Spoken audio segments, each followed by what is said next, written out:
Okay, so I'm here outside of Home Depot. I usually don't get my finishes at Home Depot at all, so I have no idea what they carry because I haven't looked recently. So let's go explore and spend some money.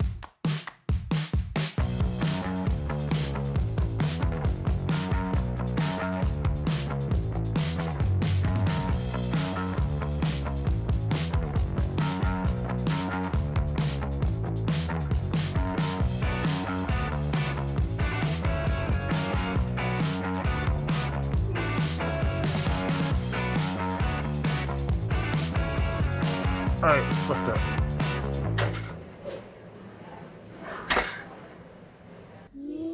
Baby clam. All right, damage is $153.70. That's a lot of money to spend on a finishing test, so let's see how it goes. I got a pretty good mixture of stuff here. Now, a few of these I have used before, most of them I have not, or I used a different brand of that type of finish. But we've got some oils here, we've got polyurethane, we have lacquer, we have shellac, and we even have a water-based finish. I have a mixture of domestic and exotic species here. So I've got walnut, cherry, and maple, the most common species, I think, domestically that people are gonna use here in the US. And then I've got 3 exotics. I have bloodwood, Purple Heart, and Wingate. Those are ones that I use a lot, and I'm interested in those because they have varying levels of oiliness. Bloodwood is incredibly oily. I'm really interested to see how that works with some of these finishes. A couple house cleaning things before we get started. First off, this video is not sponsored in any way. Home Depot is not sponsoring this. Watco is not sponsored. I know some of these brands are Watco, but that's just the brands that Home Depot carries. So that's what I had to get. So there's no sponsorship whatsoever. Also with this, it's gonna be subject to what I feel like was easy for me to apply and then the looks of the wood. So I'm not gonna be testing the durability of the finish, that kind of stuff. I have done that before with other finishes. This one, I wanna know how easy is it to apply? How does it look afterwards? What type of color change does it make to the wood? Then I can get a good idea of maybe the best application for that finish, like the best project that finish would go with. All right, we're going with the Watco Wipe-On Poly. Well, that already looks really nice on that cherry, huh?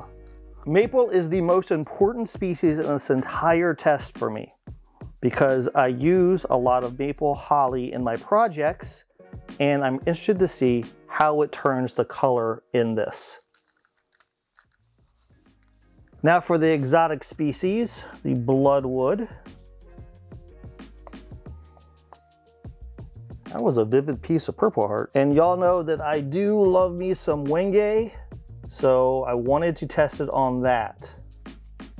All right, so I'm gonna take these, let them dry over to the side. Now, according to the instructions on this particular brand, it says let it dry for 4 hours and then apply a second coat. Next one should be Teak oil. This is Watco Teak oil. The instructions say to flood it on the surface. Let it soak in for about 30 minutes. Apply more. Let that soak in for about 15 minutes. And then wipe off the extra and let it dry. Now our exotic species. I'm interested to see how all of the oil finishes do with the oily woods. Man, that Purple Heart looks beautiful. Wow. Holy crap. I can already tell that the teak oil is going to rank really high when it comes to the ease of use because you don't have to worry about any sort of lap marks and make sure you don't have any brush marks in it. You flood it on and you're going to wipe off the extra. So it seems like kind of a foolproof finish. Now, the results as far as the looks go, we're going to see. I also want to see the difference between the teak oil and the tung oil finish. So I'm going to move these over to the side, grab the tung oil and apply that. All right, it says go with the grain. Let it soak in. If there's any spots that soaks up faster, then apply more, and then let it sit for 15 minutes. After the 15 minutes, then we're supposed to buff it out to get rid of all of the excess, and then let it sit for 24 hours, which is quite a long time when we're talking about applying just one coat. Make sure we get it on the maple here. Well, it seems like any finish I put on bloodwood looks amazing, so that's cool.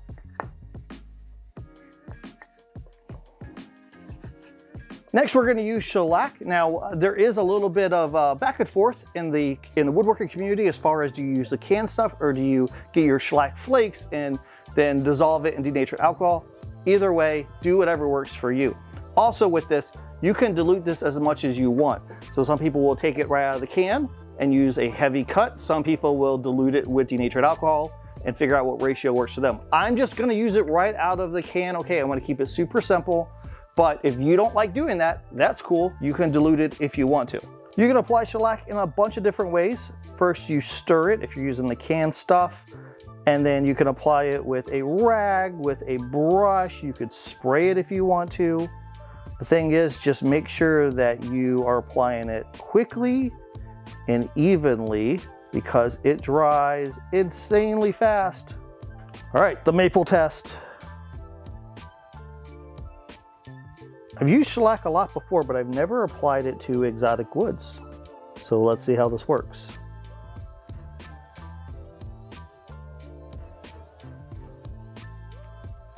The instructions say to let it sit for at least an hour, and then we can sand it with 220 grit or a higher grit, it's up to you, and then apply another coat. And we can apply as many coats as we want. The thing is that I find that if I apply a lot of coats of shellac, then it kind of gets really thick looking and it's just not for me. So I prefer just a couple coats if I'm going to apply it. I'm really interested in these next two finishes because I haven't used these particular ones, especially this brush on lacquer. I've used lacquer quite a bit, but I've always sprayed it. I've never applied it with a brush. First impressions is that this feels really weird. It's thick and I can't tell how much of this is going to settle. I don't know. It's just, I'm not used to this.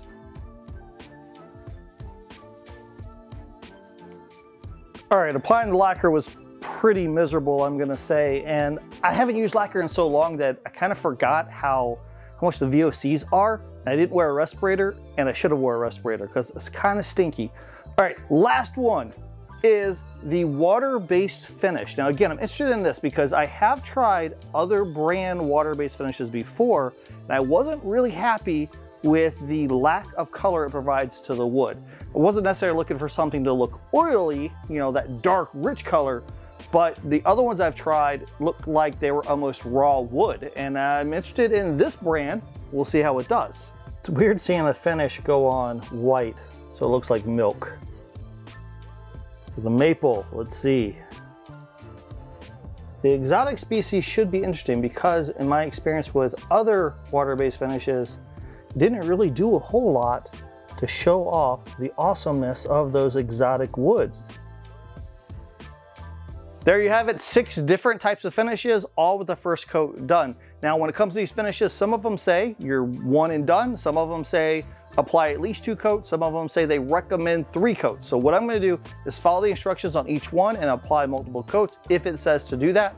And then we're gonna check back and see how it all looked. It's been a couple days. I did all the coats. Now let's take a look at the results. So let's start off with a comparison of the 2 oils, the Teak oil and the Tung oil. The oils were the easiest to apply, bar none. So if you want a super easy finish to apply, then go with the oils. Also, they're super smooth, so you don't have to worry about doing any sort of sanding afterwards. They're really good. This row down here is the Teak oil. This is the Tung oil. As you can see, not much of a difference whatsoever to these. So if I take these, I look at these are the maple ones, we do a comparison, you can see that they are about the same. It'd be really difficult if I took one of these and flipped them around, it'd be really difficult to tell the difference between which is which. The only difference I really noticed is the saturation of the color just a bit. So if I were to put 2 pieces like this together, we were to look at them, the Tung oil is a little bit richer, a little bit darker than the Teak oil, just a little bit. And I'm really attributing that to multiple coats. So the Tung oil, it says to apply 2 coats. Okay, the Teak oil is a 1-coat finish. I imagine you could do a 2nd coat. I just didn't do it because the can did not tell me. So when I looked at these 2 pieces after the first coat of Tung oil, they look the same. The 2nd coat, it's a little bit, just a tad bit darker. It might be hard to see on camera, just a tad bit. Look at the Purple Heart. Just a tad bit darker. and we can look at the walnut pieces. Again, this one's a little bit more matted because it's the teak oil and there's only one coat. The tung oil has a little bit more of a shimmer to it because those two coats are building upon each other. So I would say that either one of these finishes are great. Okay, they're gonna saturate things. The maple looks a little bit more saturated than some of the other finishes, which I will show you a little bit later. But all in all, I would say that either one of these, good to go, they're equal. Let's look at the shellac now. This one's a bit different. This is super glossy. It is that traditional shellac look, and that is definitely gonna be different than something like the teak oil. Look at the comparison of these two. Look at the cherry. Okay, that's just the nature of using shellac. It's going to be shinier. I applied 2 coats to this. Any more, I think it will look just too thick, not for me. So my initial feedback on this one is I would definitely dilute it with denatured alcohol, probably 25 to 50%. I would do quite a bit of a cut on this and then apply it. As far as application goes, really simple. I didn't really have any issues with brush marks or anything. I didn't have any issues with finish not being even. It all looks even to me. It's just really shiny and it looks like it has a coat of shellac on it compared to some of these other ones that have more of a close to the wood feel and look to them. I wanted to make sure that I'm comparing the maple because again, I use maple quite a bit on things like my scroll saw projects, and I want to make sure that I'm not turning the maple into some weird color. Now, if I look at these two together, I'm not really seeing much of a difference there as far as the saturation. Here's an interesting one. We're going to look at poly. Let's look at how the poly turned out. Now we can see these pieces here as far as the sheen goes. I'm comparing this to the this is the tung oil finish here. We can see that the poly kept the maple whiter than the tung oil. So it might be hard to see on camera. Let me see if I can do a really good. This looks much warmer, more saturated than the poly does. We do a comparison here of the bloodwood. We see how this one looks a little bit redder. This one looks a little bit more orange, even though these were the same board, I just cut them. The purple heart, definitely a darker color compared to this one. It's hard to tell. The wingate does look a little bit more brown than black here in person on the poly. Walnut, both of these look good, and then the cherry, both of these look pretty good. Durability aside, because we know that poly is much more durable than an oil finish, let's compare the colors. And I would say that the colors across the poly, to me, just look a little bit better than the oil colors because the oils are a little bit more saturated. Okay, so it kind of depends on what you're going for. But when I look at the oils, I see dark red, dark purple, black. Even the maple is a darker, yellowy, orangish kind of maple compared to this one, which kind of kept more of that white color. So I feel like that the exotics still brought out that beautiful color, but didn't go overboard. I feel like the maple looks great without going overboard. At the same time though, if you're going for that, if you really want that saturated, that deep look, and you want that close to the wood look and feel, then an oil would probably be the best one to go. This is a finish I really wanted to see. This is the lacquer ones down here. I kept the poly up here so we can do a comparison of 2 film finishes to see how they are. Okay, so my first impressions of the lacquer. It looks like basically I took an opaque film and coated it in that film. It doesn't provide me the depth that the poly provides. Now, as far as the colors go, they're really comparable. I'm not really seeing too much of a change as far as the color goes. The colors are not really that far off. The thing with the lacquer is it seems to just have just a tad bit more of a muted look, while the poly allowed a little bit more depth to it. Now again, I'm using the lacquer as the directions in the can say, so I'm applying it straight. I would absolutely want to dilute this lacquer with some lacquer thinner if I were to apply it again. But I didn't want to do that. I wanted to follow the instructions because that's what a lot of people would end up doing. This was by far the most miserable finish to apply because it was unforgiving. There are little bubbles here and there from applying it with a brush. I did test a couple spots where I took a brush and just tried to dab. I wanted to see how much it would level out, and well, it didn't level out. There's definitely some pretty nasty little spots there on the edges that it didn't do a really good job on. Now, I'm not beating up lacquer in general. I do like lacquer in the spray version of lacquer and making sure that I get the right ratio of diluting it with lacquer thinner. But this stuff right out of the can, slap it on with a brush like it says in the can, it's not for me. And lastly, we have the water finish. So this is the water-based finish down here. Again, I left the poly up here for a comparison. All right, this shows me why I have never truly liked using a water-based finish on just about anything. And I know that sounds sacrilegious to a lot of people because a lot of people love this type of finish. But let's do a comparison. This is cherry. This is a water-based finish, multiple coats, just like it said to apply. That's what it looks like with poly. Okay, this looks boring. It looks plain. Look at the back. It looks. Which side did I finish? I can't even tell. And this is with multiple coats. Let's compare it to something else. This is the lacquer version. This is teak oil. That's what you get with some of these water finishes. Now, the one thing that was really good is the maple. The maple is the whitest maple. Obviously, it's going to be whiter because it, isn't providing any color to it. These other ones, like this walnut, I don't know. It's not for me. Some people may like this as a top coat, but this was not advertised. The can I bought was not advertised as a top coat. It was advertised as applying to bare wood, and this being the finish to apply. And I'm just not seeing the appeal with this. There you have it. Tested all these finishes to kind of see how they look.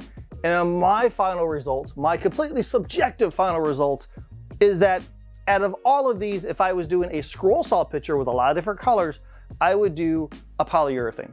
It seems to be the best balance there as far as the color's not getting too saturated, keeps the whites kind of white. So it's a really middle of the grade type of finish. So I think that's the one I would go with. If it was something small, a box, something like that, that I just wanted that really good, that you want somebody to touch that box and go, ooh, that feels really good. An oil finish is really, really hard to beat. Just depends on if it's maple. If you're using any sort of white wood like maple or holly, you might not want that oil finish because it's gonna turn it more yellow than the white that it naturally is. I'd probably put shellac and lacquer kind of neck and neck for me anyways, but they're also not my favorite finishes to apply for different reasons. Shellac tends to look a little bit more caked on even whenever I dilute it. It's a great finish. I have videos on it. I've used it a million times. It is a good finish, but I'm trying to split hairs here and go, out of all these 6, where would I put that at? A little bit lower on the list for me personally.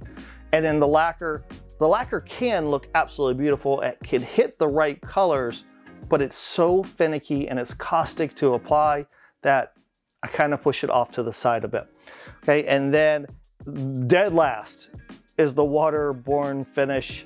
I just don't find the appeal to it. And I know that I'm probably in the minority with that because there are a lot of people who love these finishes, especially other brands, versions of this. I've used this other brands. I got the same results. If you're interested in a finish, grab it, do some tests of those finishes and see what works for you. Because just because this looks like this in my shop and my results and my opinions of this may not match yours, and that's perfectly fine. If you love using lacquer and shellac together and mix it together and pour some oil on top of it, that's cool. Hey, you do you. If you like this video, please consider subscribing to the channel. Maybe check out this other video up here. Think you might like it. Until we meet again, get in your shop and build something awesome. And I gotta clean up my shop now.